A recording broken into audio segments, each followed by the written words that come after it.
किसान साथियों राम राम। आशा और उम्मीद करता हूं कि आप सब ठीक ठाक होंगे। साथियों, बहुत से किसानों के फ़ोन आ रहे हैं कि ताऊ जी हम गेहूं की कोर दाबना चाहते हैं और कोर दाबते समय हम उसमें कौन सी दवाई का इस्तेमाल करें। साथियों, मैं आपको बता देना चाहता हूं कि कोर के समय हम जो सदा प्रयोग कर रहे हैं भी, हम नाइट्रोजन देते हैं जिसे यूरिया के रूप में दिया जाता है, वो लगातार देने का सही तरीका है। बहुत से किसान भाई कोई मास्टरजाइम डाल रहा है, कोई और कुछ डाल रहा है। साथियों, बिना किसी मतलब के पैसे लगाना कतई उचित नहीं है। आपकी फसल ठीक चल रही है, आपका खेत के ऊपर पूरा ध्यान है, तो मान के चलो कि आपकी गेहूं के अंदर कोई दिक्कत आने वाली नहीं है। साथियों, मैं आपको बताऊंगा कि छोटी गेहूं के अंदर जो बीमारी आती है वो बीमारी की पहचान कैसे करें और उसके लिए किसान क्या इलाज करें। साथियों, प्रॉपर खेत में जाकर के मैं हर एक बात की जानकारी किसान तक पहुंचा रहा हूं। मेरा मतलब क्या है कि कोई भी किसान बिना मतलब का किसी भी कंपनी को फायदा पहुंचाने के लिए अपने जेब से पैसे निकालकर कोई पेस्टिसाइड हो या और कोई बायोकार फलाना कार दिकड़ा का जो बाजार में आ रहा है वो अपने खेत में डाल ले, तो उसमें कोई फायदा होने वाला नहीं है। साथियों, आप सबको पता है कि आप खेती पर जितना खर्च बढ़ाएंगे बढ़ता जाएगा। ये नहीं हो सकता कि 200-400 मन प्रति एकड़ की गेहूं निकल जाएगी चाहे आप कुछ भी डाल लेना। मैं आपको बार बार ये बात बता देना चाहता हूँ कि जिस खेत के अंदर कार्बन की ठीक मात्रा है उस खेत के अंदर हम DAP नाइट्रोजन जो लगातार डाल रहे हैं वो लगातार डालते रहेंगे तो अपना अच्छा फसल का ग्रो होता रहेगा, फसल ठीक रहेगी। जो जो समय पर कोई बीमारी आएगी तो मैं आपको ज़रूर बताऊँगा और आपको सावधान भी करूँगा। आप सबसे पहले आप अपने खेत के पौधे को देखिए, उसमें बैठ करके इस तरह से पौधे की जड़ को उखाड़िए। धीरे धीरे जब जड़ को उखाड़ेंगे तो आपको जड़ दिखाई दे, समझ दिखाई देगी।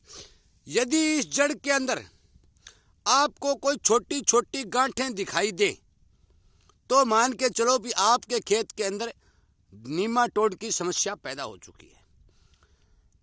एक बात और मैं आपको बता देना चाहता हूं कि नीमाटोड साथियों 2-3 प्रकार का होता है। एक तो नीमाटोड ऐसा होता है कि जो जड़ों के अंदर गांठ बनाता है, परंतु एक नीमाटोड ऐसा होता है जो जड़ों के अंदर गांठ नहीं बनाता। तो हम उसकी पहचान कैसे करें?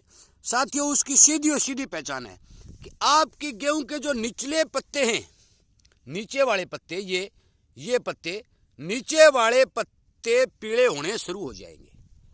जब आप समझ लेना कि आपकी फसल के अंदर बीमारी आ चुकी है, नीमाटोड आ चुका है, उस समय यदि आप उस दवाई का यूज करेंगे तो वो कंट्रोल होगा। जैसे फ्यूरी है, कुछ किसान फ्यूरी डाल रहे हैं। एक नीमाटोड नाम की दवाई भी बाजार में आई हुई है, वो भी नीमाटोड को रोकने के लिए कारगर है। परंतु आप इस बात का विशेष ध्यान रखेंगे, यदि आपके खेत के अंदर नीमाटोड की समस्या है तो आप इन दवाइयों का प्रयोग करें। अन्यथा यदि आप बिना बीमारी के इन दवाओं का प्रयोग करेंगे तो आप मान के चलो कि नीमाटोड मित्र जीव भी होते हैं और शत्रु जीव भी होते हैं। तो ये जो दवाइयां हैं ये दोनों ही प्रकार के नीमाटोड को मारेंगी। जो आपके काम आने वाले हैं उनको भी मारेंगी और जो आपको नुकसान कर रहे हैं उनको भी मारेंगी। तो यदि नुकसान करने वाले आपके खेत में नीमाटोड नहीं है तो फिर जब भी आप दवाई डालेंगे तो क्या होगा कि ये आपके जो काम करने वाले जो जीवाणु हैं, जो नीमाटोड है, उनको ये मार देगी और उनको मार देगी तो आपको फायदे की बजाय नुकसान होगा। साथियों, मैं आपको फिर बताना चाहता हूँ कि छोटी गेहूं के अंदर ठीक से पहचान करने के बाद अपनी गेहूं के अंदर दवा का प्रयोग करें। जूं जूं ग्रो करेगी, पत्ता चौड़ा होगा, उसके बाद जूं जूं इसको जरूरत पड़ेगी हम इसके अंदर खुराक देते रहेंगे और देते रहेंगे तो ये जितना इसका कैपेसिटी है, जितनी इस खेत की कैपेसिटी है, उतनी पैदावार ये फसल जो है हमें दे देगी। ज़्यादा सबसे बड़ा महत्व मौसम का होता है। यदि मौसम हमें अनुकूल रहता है, मिलता है और बीमारी हम काबू कर लेते हैं तो मान के चलो कि हमारा प्रोडक्शन घटने का कोई चांस ही नहीं बनता। परंतु यदि मौसम प्रतिकूल हो जाता है और हम कितने भी बीमारी कंट्रोल कर लें फिर भी हमें मान के चलो कि प्रोडक्शन कम मिलेगा। मैंने छोटी गेहूं के अंदर जो 2 बीमारी मुख्य तौर पर आती हैं नीमाटोड वाली, उन दोनों बीमारियों की पहचान आपको बता दी।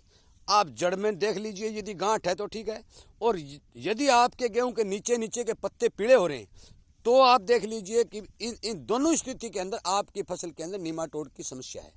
तो आप निमाटोड को रोकने वाली दवा का पानी के साथ, ये भी मैं आपको बता देना चाहता हूँ, पानी के साथ यदि उसका प्रयोग करेंगे, खेत में चलाएंगे, तभी ये कंट्रोल होगा। स्प्रे मत करें, स्प्रे से निमाटोड कंट्रोल नहीं होगा। ये बात मेरी नोट कर लें। चाहे कोई कुछ भी कहे कि भी स्प्रे कर दे ठीक हो जाएगी, साथियों स्प्रे से निमाटोड कतई कंट्रोल नहीं होता। जब भी आप पानी लगाएं, यदि पहला पानी लगा दिया और उसके बाद में यदि समस्या आती है तो आप दूसरे पानी के साथ भी ये दवा डाल सकते हैं, कोई उसमें दिक्कत वाली बात नहीं है। क्योंकि निमाटोड गेहूं को पूर्ण रूप से नहीं रोकता, उसकी ग्रोथ को रोकता है परंतु पूर्ण रूप से नहीं रोकता। यदि दूसरे पानी में हम कंट्रोल करते हैं तो भी हमें नुकसान नहीं होता, क्योंकि सर गेहूं के अंदर आगे टाइम पड़ा होता है, वो अपना आप निमाटोड कंट्रोल होने के बाद ग्रो कर जाती है। साथियों इस वीडियो को ज़्यादा से ज़्यादा किसानों तक शेयर करें, क्योंकि बहुत से किसानों के फ़ोन आ रहे हैं कि ताऊ जी हम क्या डालें। भाई मैं किसी भी चीज़ की बिना रोग और बिना बीमारी के मैं कोई सिफारिश नहीं करता कि आप इसमें ये डालिए, इसमें ये डालिए। ये एक खर्च बढ़ाने का तरीका है। कंपनी वाले जो डॉक्टर लोग गाँव घूम रहे हैं वो बिना सोचे समझे किसान को सामान दे देते हैं और किसान अपने खेत में डालता है, उसका हज़ारों रुपए का खर्चा हो जाता है। मैं इस पक्ष में नहीं हूँ। रोग और बीमारी यदि आपके खेत के अंदर दिखाई देती है, आपके खेत के अंदर कोई पोषक तत्वों की कमी दिखाई देती है, तो ही आप इन चीज़ों का इस्तेमाल करें। और ज़्यादातर मान के चलो ये माइक्रो रूट, फ्रंट रूट, दिखड़ा माइक्रो न्यूट्रेंट ये बड़ा, साथियों ये सब्जी और बागवानी में ज़्यादा काम आते हैं। हमें मुख्य पोषक तत्वों की ओर ध्यान रखना है। मुख्य पोषक तत्व कौन से?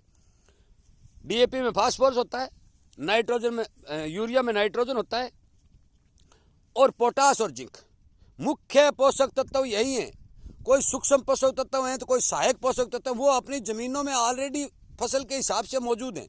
बस हमें रोग की ज़्यादा ध्यान रखनी है, भी रोग हमारी फसल में नहीं लगे, जड़ सुरक्षित रहे। यदि जड़ सुरक्षित रहेगी तो आपकी फसल ऑटोमेटिक चलती रहेगी, आपको कहीं किसी तरह की दवाई डालने की जरूरत नहीं पड़ेगी। साथियों ज़्यादा से ज़्यादा शेयर करके इस वीडियो को किसानों तक पहुँचाएँ, ताकि हर किसान का भ्रम दूर हो और वो अपनी फसल को अच्छे से तैयार कर सके। मेरा वीडियो सुनने के लिए आपका धन्यवाद करते हुए मैं उम्मीद करूंगा कि समय समय पर इसी तरह की जानकारी आपको मिलती रहे। आप इस चैनल को सब्सक्राइब करके सामने वाली घंटी का बटन दबा लें, ताकि आपको वीडियो फ़ौरन मिल जाए और आप इस बारे विचार कर सकें, सोच सकें और आपको रोग बीमारी का पता चल सके। वीडियो सुनने के लिए, लाइक और शेयर करने के लिए आपका बहुत बहुत धन्यवाद।